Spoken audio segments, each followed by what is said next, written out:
Dan hari ini saya akan menyampaikan short message untuk teman-teman. Karena saya percaya tabungan rohani kita akan senantiasa diisi oleh firman Tuhan. Bukan hanya melalui satu orang, tetapi melalui banyak orang. Dan melalui banyak pengalaman kehidupan yang Tuhan izinkan untuk kita lewati bersama-sama dengan Dia. Katakan amin. Dan siang hari ini saya akan bicara satu tema yang menurut saya ini sesuatu yang penting untuk dibicarakan di dalam gereja Tuhan juga, ya. Karena seringkali mungkin kita bertumbuh dari kecil sampai besar di gereja Pentakosta, karismatik yang selalu mendengar Tuhan pasti akan memberkati dengan melimpah. Dan semua katakan amin. Ya. Tetapi waktu Tuhan tidak lagi melakukan atau belum melakukan bagiannya dalam hidup kita, mujizat atau pertolongannya, banyak orang Kristen terjebak pada fenomena ini. Mereka berhenti untuk mencari Tuhan, mereka berhenti untuk berdoa, bahkan mereka berhenti untuk melayani Tuhan, teman-teman. Saya ketemu dengan beberapa anak muda yang di gereja, mungkin saya nggak tahu ya, tadinya saya nggak tahu motivasi dia datang ibadah itu apa, tapi lama-kelamaan kok kelihatannya dia mengincar seseorang gitu. Nah, waktu nggak jadi, ditembak, ditolak, apa yang terjadi teman-teman? Dia mundur. Dan dia bilang, Tuhan itu nggak baik buat saya. Padahal saya udah sungguh-sungguh mencari Tuhan. Saya udah berdoa buat dia supaya dia jadi jawaban Tuhan buat saya. Ya, Tuhan kalau bisa jauhkan yang lain, dekatkan dia Tuhan dalam hidup saya. Mungkin itu pengalaman yang kita alami dalam kehidupan kita, teman-teman. Ya, sebagai orang Kristen kita harus bertumbuh selain dalam iman, tetapi juga dalam pengenalan yang sejati. Karena seringkali kita terjebak pada pengalaman-pengalaman fantasi, teman-teman. Ya, pada yang saya sebut sebagai fetis-fetis rohani. Ngerti teman-teman fetis? Ya. Ya, seperti dibayang-bayangkan akan dimiliki, akan dinikmati, tetapi ternyata itu bukan kehendak Tuhan buat kita. Nah, anak-anak muda banyak terjebak pada fetis-fetis rohani. Dan saya mau dorong teman-teman hari ini melalui pemberitaan firman Tuhan yang saya sampaikan, teman-teman bisa melihat bahwa ternyata apa yang menjadi keinginan kita belum tentu apa yang Tuhan inginkan bagi kita. Ya, sehingga kita memerlukan apa yang disebut dengan greed. Ya, katakan bersama greed. Nah, waktu saya coba cari tahu artinya, baik itu dalam kamus bahasa Inggris ke bahasa Indonesia maupun Oxford Dictionary, tidak ada satu kata yang benar, kalau dalam bahasa Indonesia tidak ada satu kata yang benar-benar menggambarkan apa arti greed. Tetapi saya mencoba mencari yang lebih mendekati. Nah, kata greed ini sendiri lebih cenderung dan cocok dengan istilah ketekunan. Ya, walaupun dalam bahasa Inggrisnya ketekunan diterjemahkan juga dengan istilah perseverance. Tetapi greed adalah sesuatu yang cukup berbeda ketika kita coba memahaminya lebih dalam. Nah, saya berpedoman kepada seorang yang namanya Angela Lee Duckworth. Ya, seseorang yang memulai karirnya sebagai seorang guru, kemudian pada akhirnya dia menjadi seorang peneliti, ya, bahkan menulis buku yang bestseller di dunia, di New York, dan dicatat di New Times New York bahwa bukunya salah satu buku yang terlaris. Dan dia menerjemahkan greed itu sebagai greed is passion and perseverance. Jadi bukan hanya perseverance saja, tetapi ada passion, ya, for a very long term goals. Jadi apa yang membedakan dari apa yang kita pahami sebagai sebuah motivasi dan ketekunan, tetapi kita dapat lihat di sini, for a very long term goals. Jadi kalau diterjemahkan, greed adalah perpaduan antara semangat. Semangat yang dimaksud bisa hal-hal yang sifatnya jangka pendek. Kita termotivasi, motivasi yang kita terima, sehingga gairah itu membara dalam hati kita.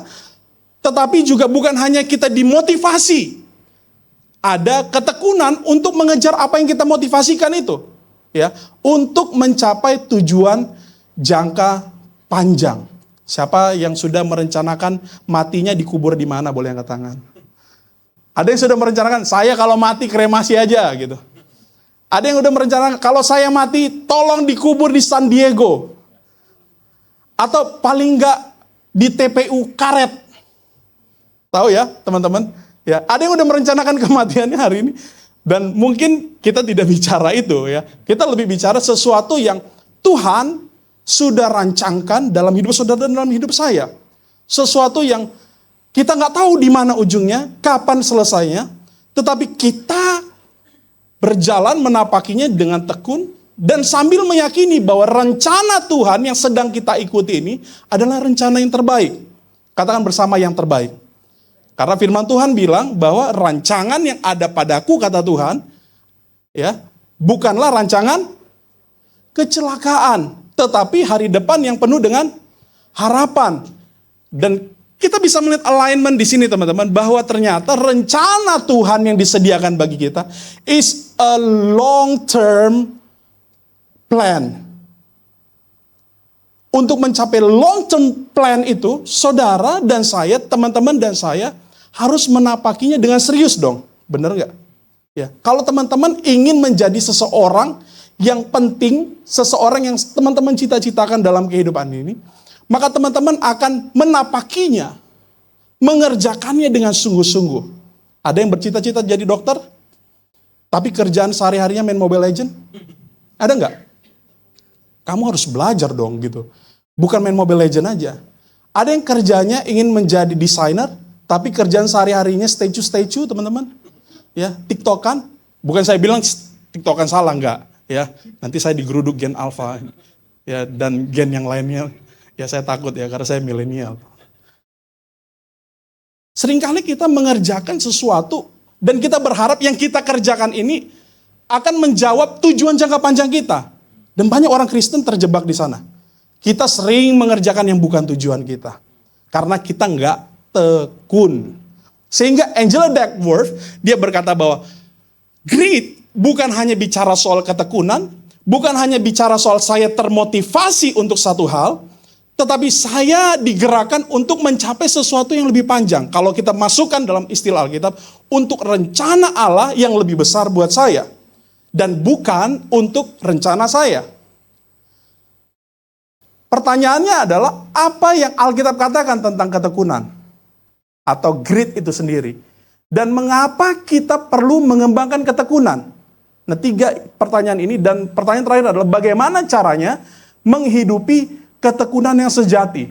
Nah, teman-teman, mari kita jadikan 3 pertanyaan ini sebagai panduan buat kita, ya, guide buat kita menuju memahami maksud Tuhan melalui untuk apa saya bertekun. Nah, Alkitab menunjukkan kepada kita satu istilah yang sejajar dengan kata grit, yaitu hupomone. Hupomone, arti katanya bisa diterjemahkan sebagai ketekunan, tetapi dalam bahasa Inggris sering juga diartikan sebagai perseverance saja. Tapi saya mau katakan bahwa ketekunan lebih daripada sekedar tekun. Tetapi ada sesuatu yang mendorong kita untuk long term tadi, ya. Sehingga di sini teman-teman, kita akan mulai dengan ayat ini, Ibrani pasal 12 ayat 1. Ayo kita baca sama-sama ya. 1, 2, 3 ya. Karena kita mempunyai banyak saksi, bagaikan awan yang mengelilingi kita, marilah kita menanggalkan semua beban dan dosa yang begitu merintangi kita. Ini menarik. Dan berlomba dengan tekun dalam perlombaan yang diwajibkan bagi kita, bagi saudara dan saya. Kita sedang diwajibkan dalam sebuah perlombaan. Pertanyaannya adalah kenapa kita diwajibkan dalam perlombaan itu? Ya, kalau teman-teman datang ke gereja, kenapa teman-teman diwajibkan datang ke gereja? Saya percaya yang pertama karena identitas teman-teman dong.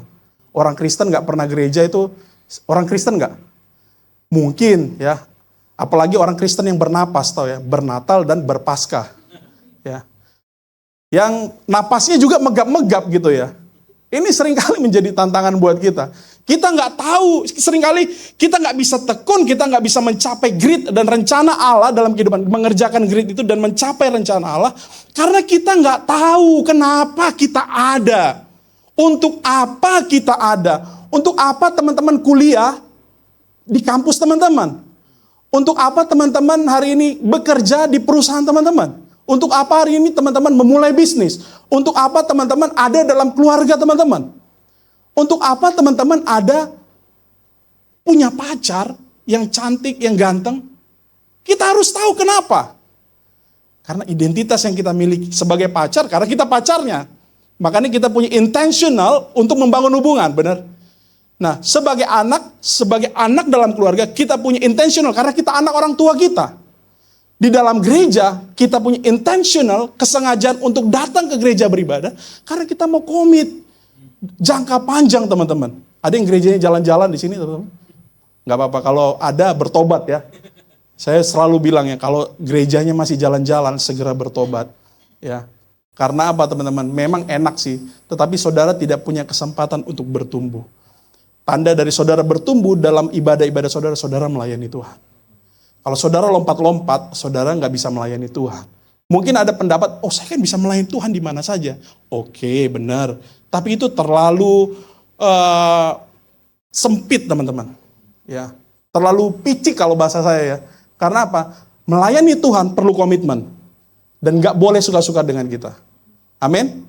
Katakan amin. Semuanya kok kayak kanebo kering ya? Saya agak takut nih teman-teman. Mungkin tahun depan nggak ada jadwal saya. It's okay, no problem. Biar Tuhan yang menjadi hakim di antara. Saya berharap teman-teman akan jadi orang-orang yang bertumbuh dan melayani Tuhan di gereja ini. Karena itu tujuan saya berkhotbah hari ini, supaya teman-teman melayani Tuhan, ya. Berlomba dengan tekun karena identitas yang kita miliki. Ya, kita dimasukkan ke dalam sebuah perlombaan bukan karena kita dipilih random oleh Tuhan. Hai Pastor John, ayo ikut lomba lari maraton, ya. Hadiahnya 30 juta, ya. Gak kenal sebelumnya, terus Pastor John mau nggak? Tentu nggak mau gitu. Tapi karena Pastor John misalnya yang nyuruh adalah presiden, pasti udah, oh saya warga negara Indonesia yang nyuruh presiden, maka saya harus lakukan. Dan Pastor John ikut lari. Pertanyaannya apakah dia juara 1 atau juara ke 100.000, itu urusan belakangan. Bener nggak? Ya, yang penting dia ikut berlomba. Karena yang minta siapa? Presiden, dan karena Pastor John orang Indonesia gitu. Nggak mungkin Pastor John nyuruh Cristiano Ronaldo ya untuk maraton. Nggak mungkin. Ya, kalau mungkin juga mungkin karena dia di endorse teman-teman. Ya, masalahnya Pastor John nggak di endorse siapa-siapa ya. Hanya diminta. Karena diwajibkan berdasarkan identitas kita. Sehingga identitas sebagai orang percaya itu mendesak kita. Mungkin kelihatannya agak sedikit memaksa. Tapi saya mau katakan, ada waktu Tuhan memaksa saudara, ya, supaya saudara tahu, identitas saya bukan untuk short term, tapi untuk long term. Untuk bertekun mengerjakan tujuannya Allah, bukan kemauan kita. Karena itu teman-teman, sadari, saya bukan sekedar orang Kristen, tapi saya adalah anak Tuhan, saya adalah orang percaya yang menghidupi apa yang saya yakini. Itu sebabnya saya hidup sepanjang kehidupan saya untuk mengerjakan tujuannya Allah. Katakan bersama, mengerjakan tujuannya Allah. Sebentar lagi teman-teman, bulan depan. Ada yang suka timnas? Boleh angkat? Ada yang FOMO dengan timnas? Ya belakangan banyak yang FOMO dengan timnas karena pemainnya ganteng-ganteng teman-teman. Ya, kayak saya ya, puji Tuhan.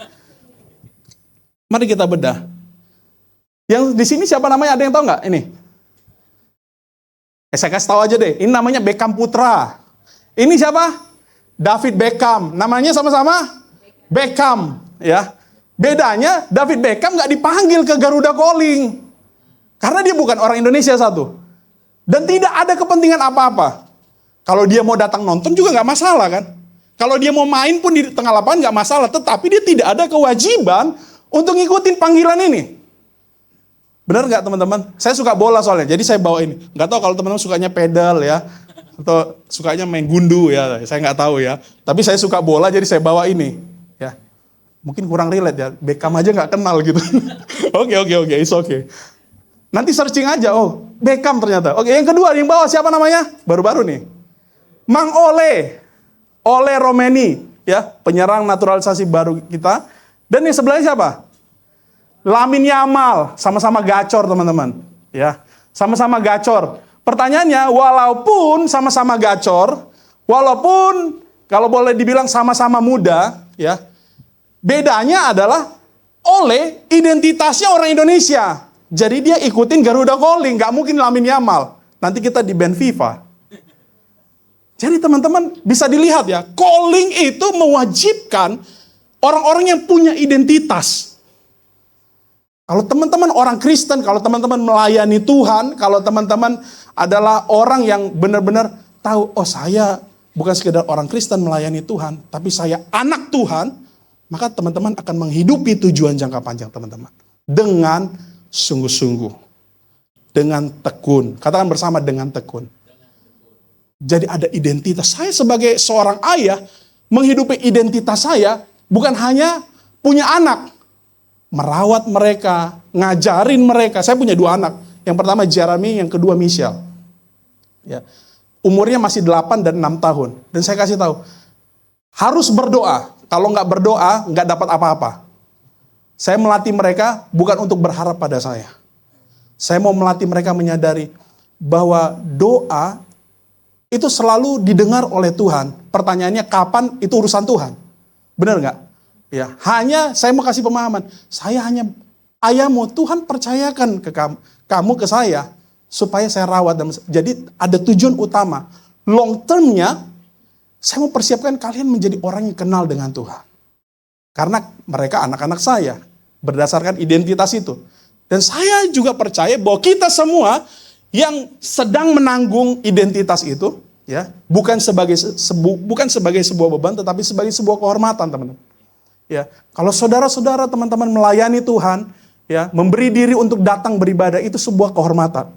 Ketemu dengan raja di atas segala raja adalah sebuah kehormatan. Siapa yang pernah ketemu dengan Pak Jokowi setelah beliau tidak lagi jadi presiden? Siapa yang pernah ke Solo? Enggak ya?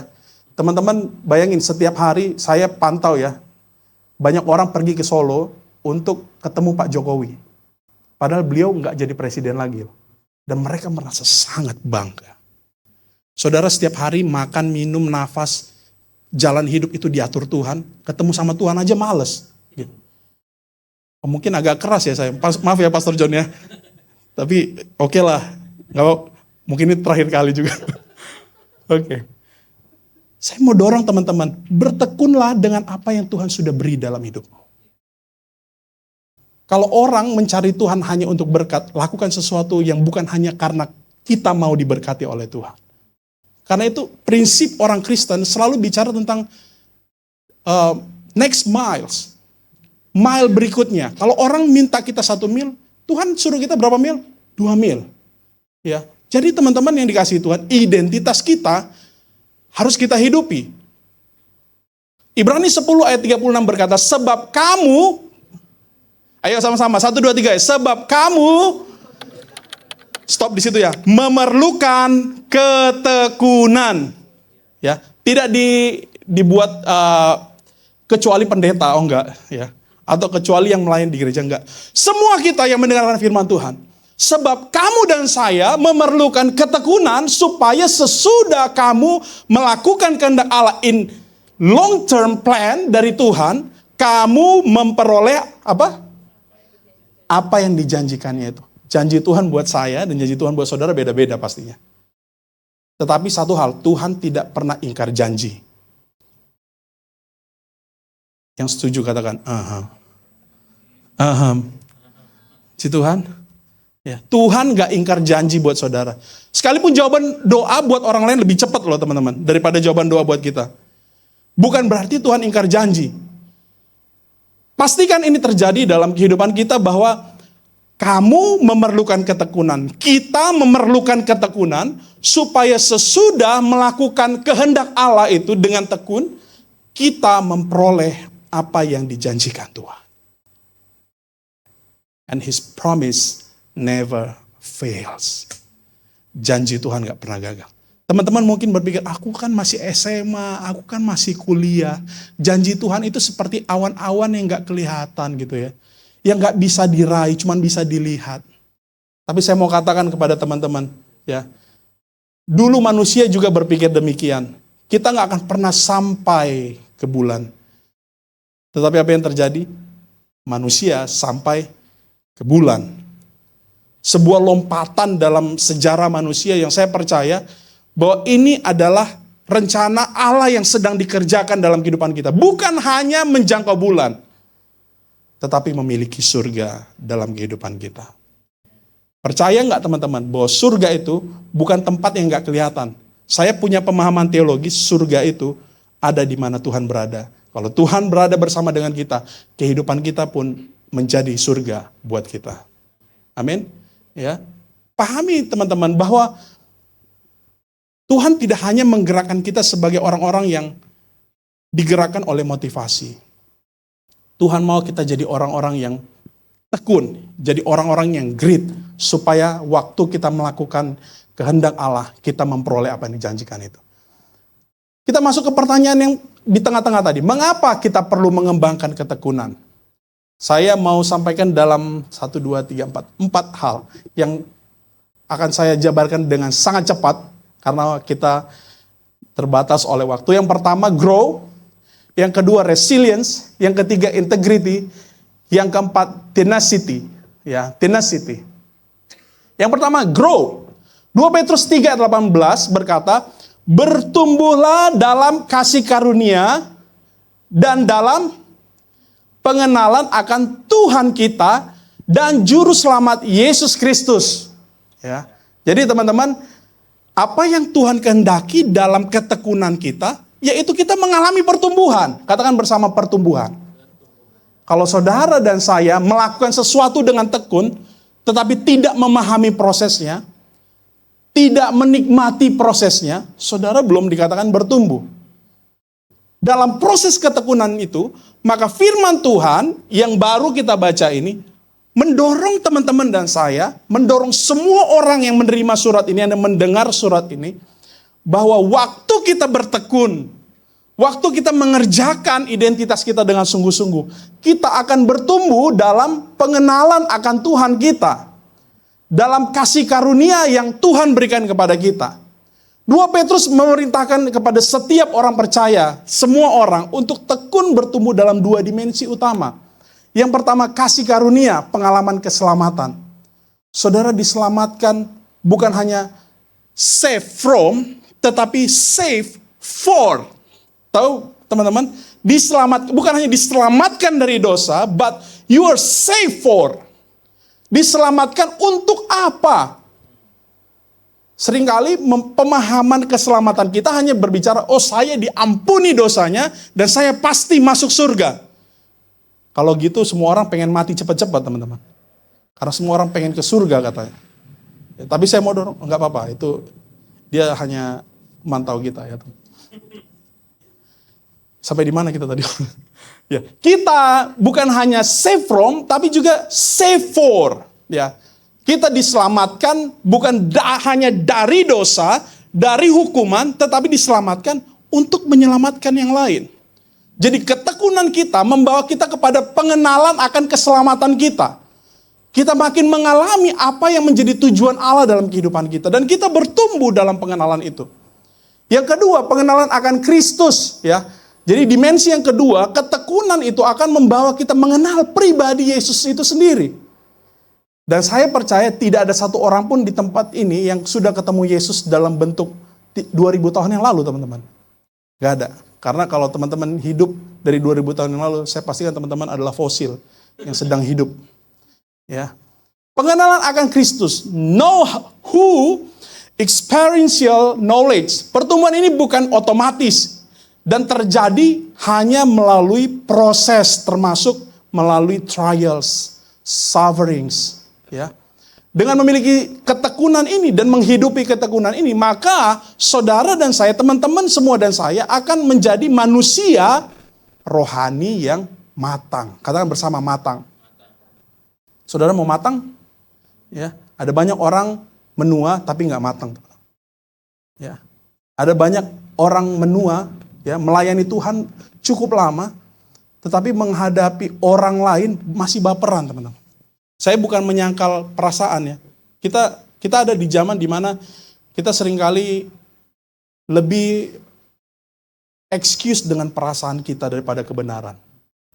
Sehingga waktu kebenaran itu disampaikan di muka kita ngerasa bahwa kebenaran itu bukan buat saya.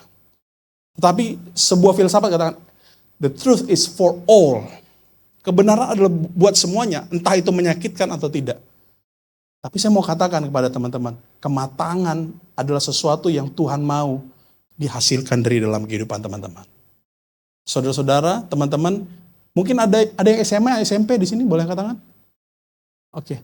Tuhan mau kamu tidak hanya berhenti dalam tahap pemikiran anak SMA, Tapi kamu belajar untuk mengetahui apa yang jadi kehendak Tuhan.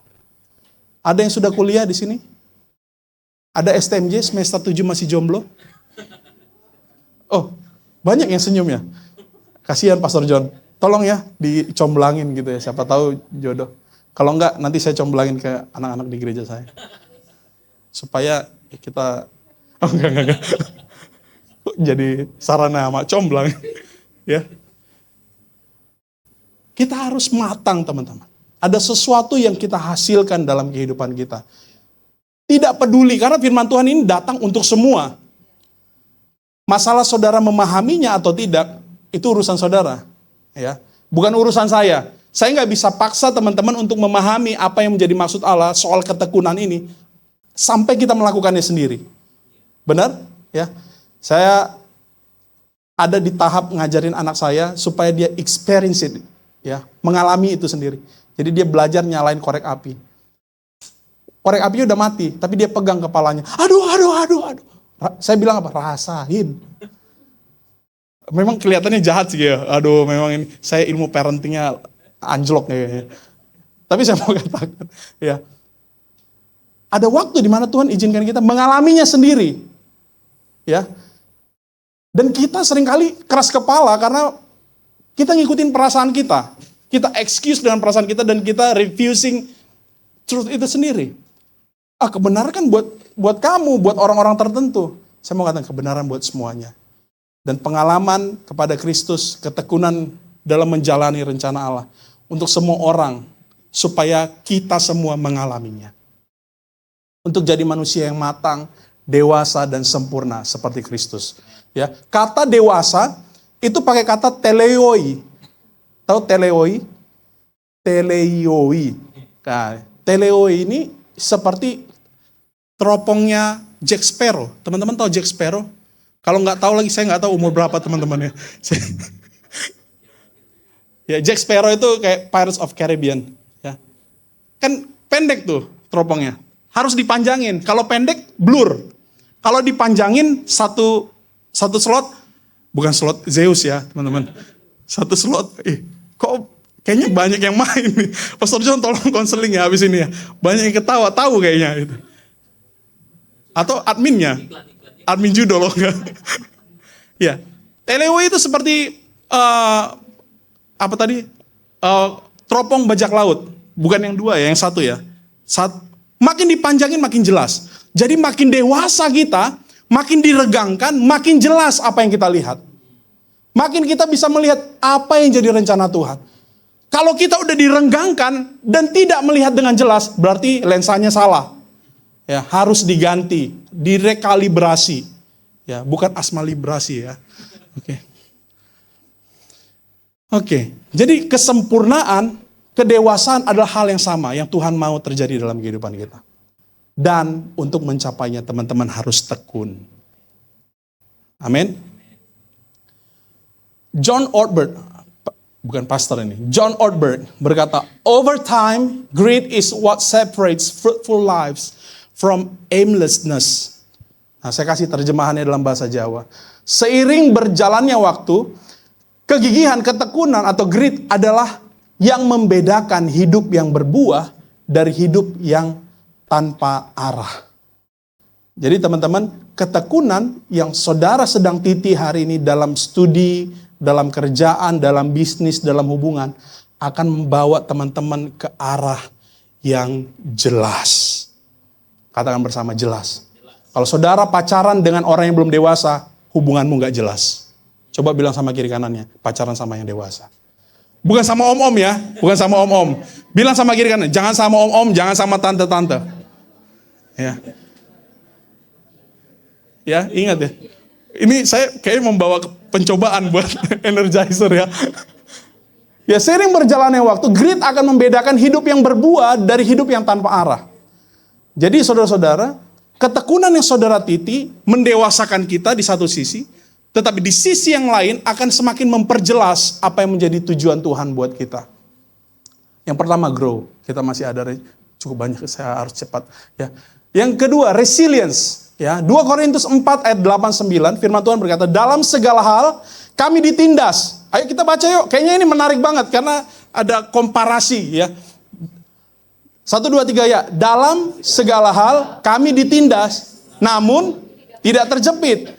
Kami habis akal, namun tidak putus asa.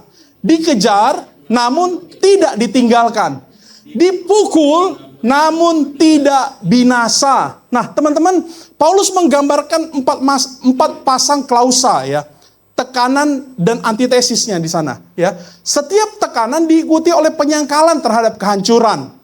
Nah, pola tertekan tetapi tidak terhancurkan adalah gambaran dari ketekunan itu sendiri.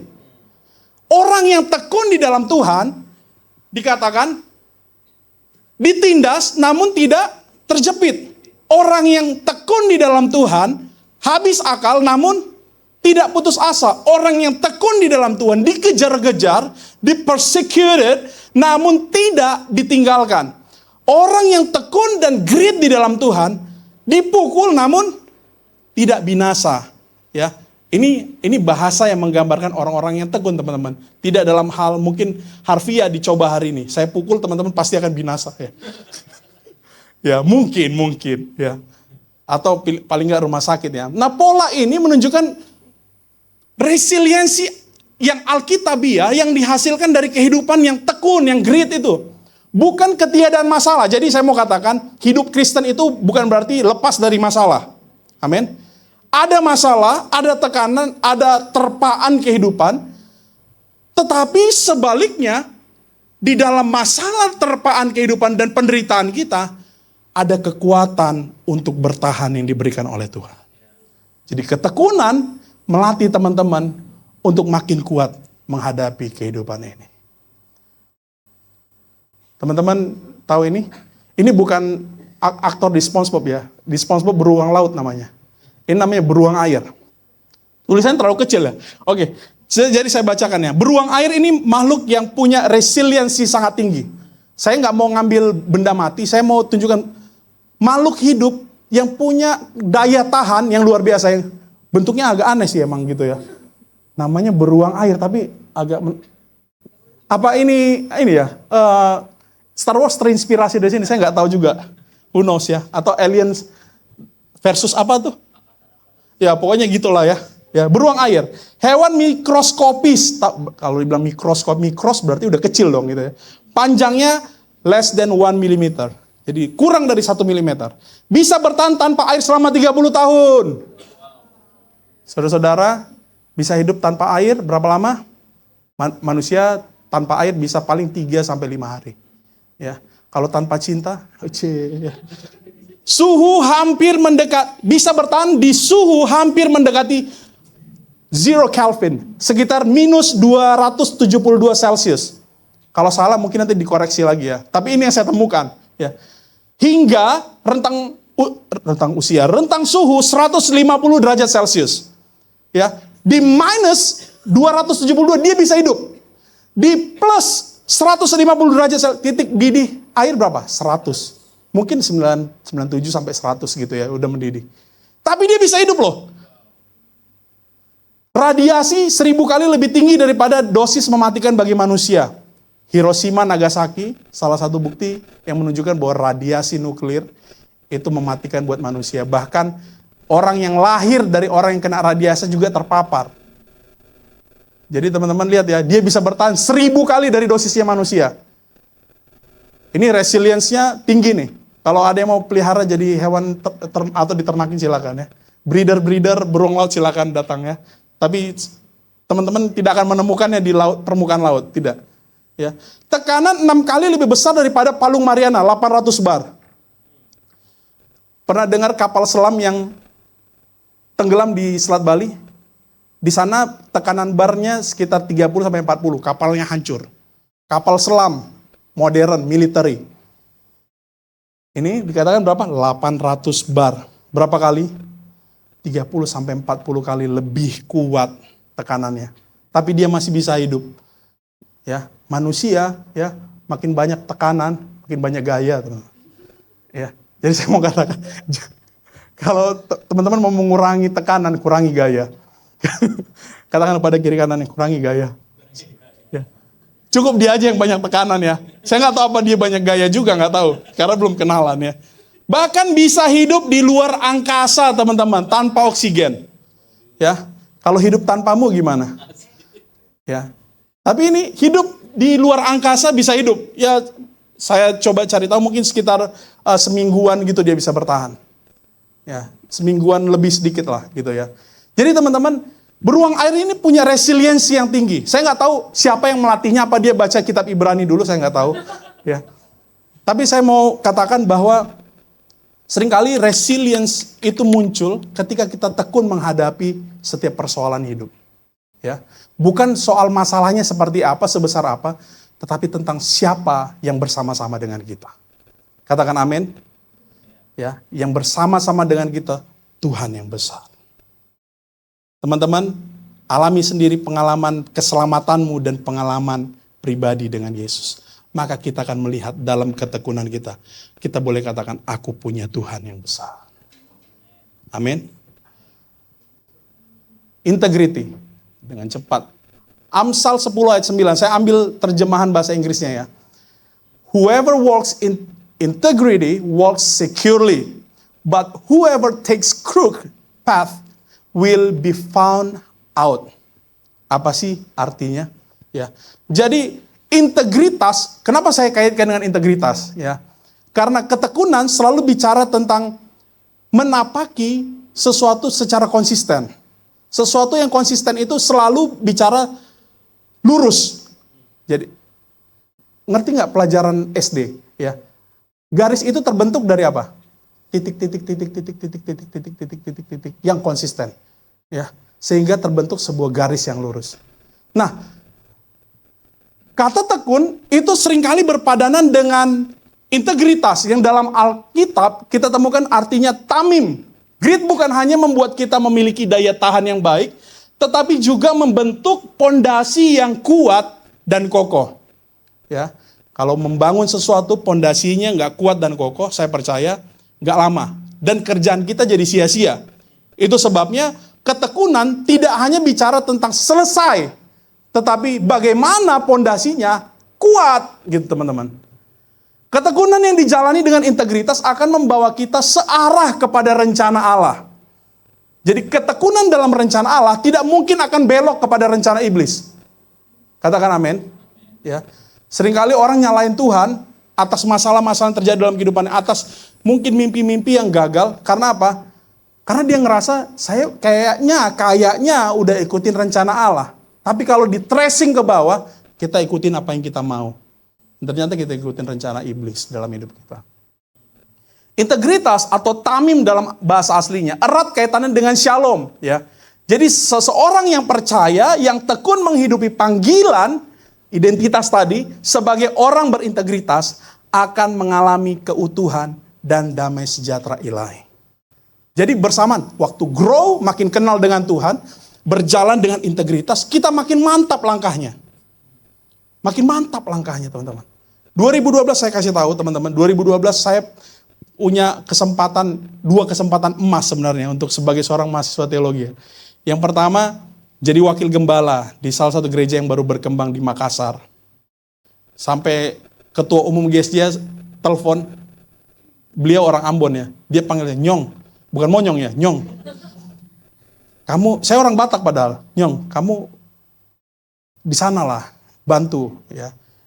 Jadi wakil bapak itu. Nanti kalau kamu mau tamatkan studimu di Sati, nanti saya yang atur katanya. Tapi saya ngerasa, apa benar ini panggilan Tuhan buat saya? Saya belum selesai sama sekali, saya masih di pertengahan jalan. Oke, saya bilang, setelah saya diskusi dengan gembala saya yang sekarang, Pak Gani, harus selesai dulu. Karena Tuhan memperlengkapi seseorang gak pernah setengah-setengah. Saya sampai di Malang, saya dapat telepon lagi. Kamu di mana Yusak? Nama saya Yusak kan dipanggil. Sudah di asrama, Bu. Ada tawaran buat kamu. Jadi youth pastor di Melbourne. Secara mungkin kita akan memilih shortcut itu teman-teman. Saya nggak perlu sekolah teologi untuk jadi pendeta.